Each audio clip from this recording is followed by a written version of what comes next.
بسم اللہ الرحمن الرحیم۔ السلام علیکم۔ چیریٹی بھلے ہی نہ کچھ کریں لیکن حرام چیز کبھی استعمال نہ کریں۔ تہجد بے شک نہ پڑھیں لیکن فرض نماز کبھی نہ چھوڑیں۔ اس بات کا خیال کریں، زندگی بدلنے کے لیے یہ دو اقدام سنگ میل کی حیثیت رکھتے ہیں۔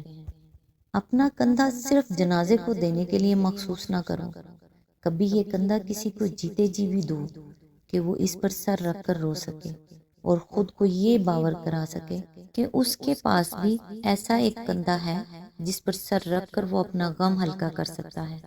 مرے ہوئے کو تو کوئی نہ کوئی کندھا دے ہی دیتا ہے، زندہ لوگوں کو کندھا دینے والا ہی در حقیقت انسان کہلائے جانے کا حقدار ہے۔ اللہ تعالیٰ سے دعا ہے کہ وہ ہم سب کو نیکی کی ہدایت دے اور اپنے نیک بندوں میں شامل کرے۔ اللہ تعالیٰ آپ کو اور آپ کے تمام اہل و عیال کو اپنے حفظ و امان میں رکھے، آمین۔ آج انشاءاللہ سورہ العنکبوت کی آیت نمبر 46 سے سٹارٹ کریں گے۔ اس کا ترجمہ اور تفسیر تفہیم القرآن سے بیان کروں گی جو اہل سنت جماعت کے لیے ہے۔ اعوذ باللہ من الشیطان الرجیم، بسم اللہ الرحمن الرحیم۔ اور اہل کتاب سے بحث نہ کرو مگر عمدہ طریقے سے، سوائے ان لوگوں کے جو ان میں سے ظالم ہوں، اور ان سے کہو کہ ہم ایمان لائے ہیں اس چیز پر بھی جو ہماری طرف بھیجی گئی ہے اور اس چیز پر بھی جو تمہاری طرف بھیجی گئی تھی۔ ہمارا خدا اور تمہارا خدا ایک ہی ہے اور ہم اسی کے مسلم و فرما بردار ہیں۔ اس کی تفسیر ہے، واضح رہے کہ آگے چل کر اسی صورت میں ہجرت کی تلقین کی جا رہی ہے۔ اس وقت حبش ہی ایک ایسا معمون تھا جہاں مسلمان ہجرت کر کے جا سکتے تھے، اور حبش پر اس زمانے میں عیسائیوں کا غلبہ تھا۔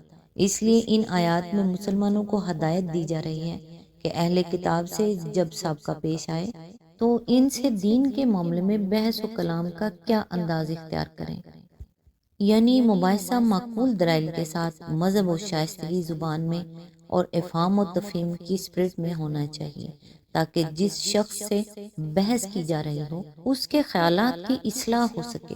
مبلغ کو فکر اس بات کی ہونی چاہیے کہ وہ مخاطب کے دل کا دروازہ کھول کر حق بات اس میں اتار دے اور اسے راہ راست پر لائے۔ اس کو ایک پہلوان کی طرح نہیں لڑنا چاہیے جس کا مقصد اپنے مد مقابل کو نیچا دکھانا ہوتا ہے، بلکہ اس کو ایک حکیم کی طرح چارہ گری کرنی چاہیے جو مریض کا علاج کرتے ہوئے ہر وقت یہ بات ملحوظ رکھتا ہے کہ اس کی اپنی کسی غلطی سے مریض کا مرض اور زیادہ بڑھ نہ جائے، اور اس امر کی پوری کوشش کرتا ہے کہ کم سے کم تکلیف کے ساتھ مریض شفا یاب ہو جائے۔ یہ ہدایت اس مقام پر تو موقع کی مناسبت سے اہل کتاب کے ساتھ مباحثہ کرنے کے معاملے میں دی گئی ہے، مگر یہ اہل کتاب کے لیے مخصوص نہیں ہے بلکہ تبلیغ دین کے باب میں ایک عام ہدایت ہے جو قرآن مجید میں جگہ جگہ دی گئی ہے۔ مثلاً ادعو الی سبیل ربک بالحکمت والموعظۃ الحسنۃ وجادلہم باللتی ہی احسن، سورہ النحل آیت نمبر 125۔ یعنی دعوت دو اپنے رب کے راستے کی طرف حکمت اور عمدہ پند و نصیحت کے ساتھ، اور لوگوں سے مباحثہ کرو ایسے طریقے پر جو بہترین ہو۔ وَلَا تَسْتَوِي الْحَسَنَةُ وَلَا السَّيِّئَّةُ ادفع بالتي هي احسن فاذا الذي بينك وبينه عداوة كأنه ولي حميم، سورہ حامیم السجدہ آیت نمبر 34۔ یعنی بھلائی اور برائی یکساں نہیں ہے، مخالفین کے حملوں کی مدافعت ایسے طریقے سے کرو جو بہترین ہو، تم دیکھو گے کہ وہی شخص جس کے اور تمہارے درمیان عداوت تھی وہ ایسا ہو گیا جیسے گرم جوش دوست ہے۔ ادفع بالتی ہی احسن السیئات نحن اعلم بما یصفون، سورہ المومنون آیت نمبر 96۔ یعنی تم بدی کو اچھے ہی طریقے سے دفع کرو، ہمیں معلوم ہے جو باتیں وہ تمہارے خلاف بناتے ہیں۔ خذ العفو وامر بالعرف واعرض عن الجاہلین وَإِمَّا يَنزَغَنَّكَ مِنَ الشَّيَاطِينِ نَزْغٌ فَاسْتَعِذْ بِاللَّهِ، سورہ الاعراف آیت نمبر 199-200۔ یعنی درگزر کی روش اختیار کرو، بھلائی کی تلقین کرو اور جاہلوں کے منہ نہ لگو، اور اگر ترکی بترکی جواب دینے کے لیے شیطان تمہیں اکسائے تو اللہ کی پناہ مانگو۔ آیت میں لفظ ہے جو ان میں سے ظالم ہوں، یعنی جو لوگ ظلم کا رویہ اختیار کریں ان کے ساتھ ان کے ظلم کی نوعیت کے لحاظ سے مختلف رویہ بھی اختیار کیا جا سکتا ہے۔ مطلب یہ ہے کہ ہر وقت، ہر حال میں اور ہر طرح کے لوگوں کے مقابلے میں نرم و شیریں ہی نہ بنے رہنا چاہیے کہ دنیا دائی حق کی شرافت کو کمزوری اور مسکنت سمجھ بیٹھے۔ اسلام اپنے پیروں کو شائستگی، شرافت اور معقولیت تو ضرور سکھاتا ہے، مگر عاجزی اور مسکینی نہیں سکھاتا کہ وہ ہر ظالم کے لیے نرم چارہ بن کر رہیں۔ آیت میں لفظ ہے ہم اسی کے مسلم فرما بردار ہیں، یعنی ان فکروں میں اللہ تعالیٰ نے خود اس عمدہ طریقے بحث کی طرف رہنمائی فرمائی ہے جسے تبلیغ حق کی خدمت انجام دینے والوں کو اختیار کرنا چاہیے۔ اس میں یہ سکھایا گیا ہے کہ جس شخص سے تمہیں بحث کرنی ہو اس کی گمراہی کو بحث کا نقطہ آغاز نہ بناؤ، بلکہ بات اس سے شروع کرو کہ حق و صداقت کے وہ کون سے اجزاء ہیں جو تمہارے اور اس کے درمیان مشترکہ ہیں، یعنی آغاز کلام نکات اختلاف سے نہیں بلکہ نکات اتفاق سے ہونا چاہیے۔ پھر انہی متفق علیہ امور سے استدلال کر کے مخاطب کو یہ سمجھانے کی کوشش کرنی چاہیے کہ جن امور میں تمہارے اور اس کے درمیان اختلاف ہے اس میں تمہارا مسلک متفق علیہ بنیادوں سے مطابقت رکھتا ہے اور اس کا مسلک ان سے متضاد ہے۔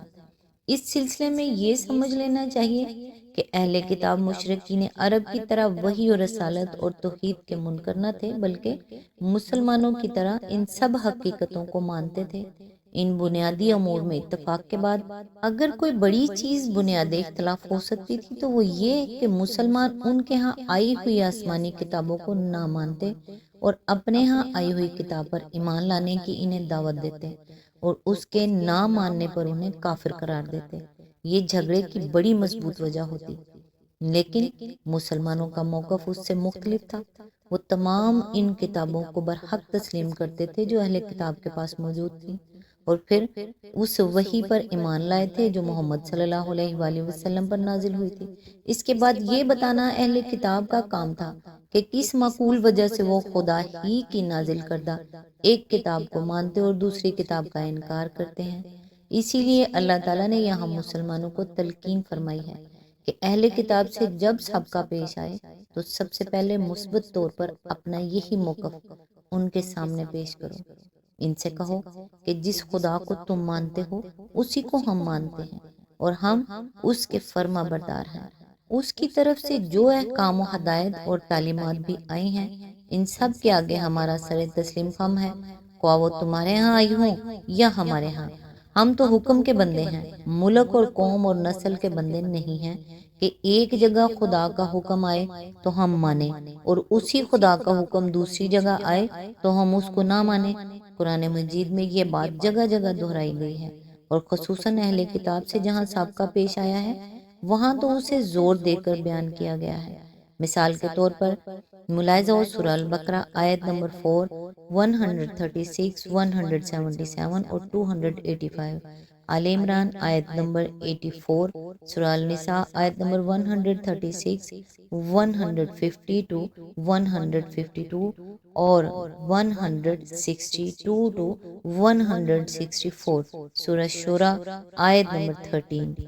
آیت نمبر 47، اے نبی ہم نے اسی طرح تمہاری طرف کتاب نازل کی ہے، اس لیے وہ لوگ جن کو ہم نے پہلے کتاب دی تھی وہ اس پر ایمان لاتے ہیں، اور ان لوگوں میں سے بھی بہت سے اس پر ایمان لا رہے ہیں، اور ہماری آیات کا انکار صرف کافر ہی کرتے ہیں۔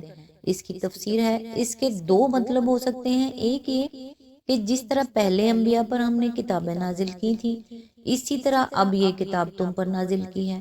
دوسرا یہ کہ ہم نے اسی تعلیم کے ساتھ یہ کتاب نازل کی ہے کہ ہماری پچھلی کتابوں کا انکار کر کے نہیں بلکہ ان سب کا اقرار کرتے ہوئے اسے مانا جائے۔ سیاق و سباق خود بتا رہا ہے کہ اس سے مراد تمام اہل کتاب نہیں ہے بلکہ وہ اہل کتاب ہیں جن کو کتب الہیہ کی صحیح علم و فہم نصیب ہوا تھا، جو چار پائے برو کتاب چند کے مصداق محض کتاب بردار قسم کے اہل کتاب نہیں تھے بلکہ حقیقی معنی میں اہل کتاب تھے۔ ان کے سامنے جب اللہ تعالیٰ کی طرف سے اس کی پچھلی کتابوں کی تصدیق کرتی ہوئی یہ آخری کتاب آئی تو انہوں نے کسی ضد اور ہٹ درمی اور تعصب سے کام نہ لیا اور اسے بھی ویسے ہی اخلاص کے ساتھ تسلیم کر لیا کہ جس طرح پچھلی کتابوں کو تسلیم کرتے تھے۔ آیت میں لفظ ہے اس پر ایمان لا رہے ہیں، ان لوگوں کا اشارہ اہل عرب کی طرف ہے، مطلب یہ ہے کہ حق پسند لوگ ہر جگہ اس پر ایمان لا رہے ہیں، خواہ وہ اہل کتاب میں سے ہوں یا غیر اہل کتاب میں سے۔ آیت میں لفظ ہے انکار صرف کافر ہی کرتے ہیں، یہاں کافر سے مراد وہ لوگ ہیں جو اپنے تعصبات کو چھوڑ کر حق بات ماننے کے لیے تیار نہیں ہیں، یا وہ جو اپنی خواہشات نفس اور اپنی بے لگام آزادیوں پر پابندیاں قبول کرنے سے جی چراتے ہیں اور اس بنا پر حق کا انکار کرتے ہیں۔ آج تک کے لیے بس اتنا ہی، نیکسٹ انشاءاللہ آیت نمبر 48 سے سٹارٹ کریں گے۔ تب تک کے لیے دعاؤں میں یاد رکھیے گا۔ اللہ حافظ۔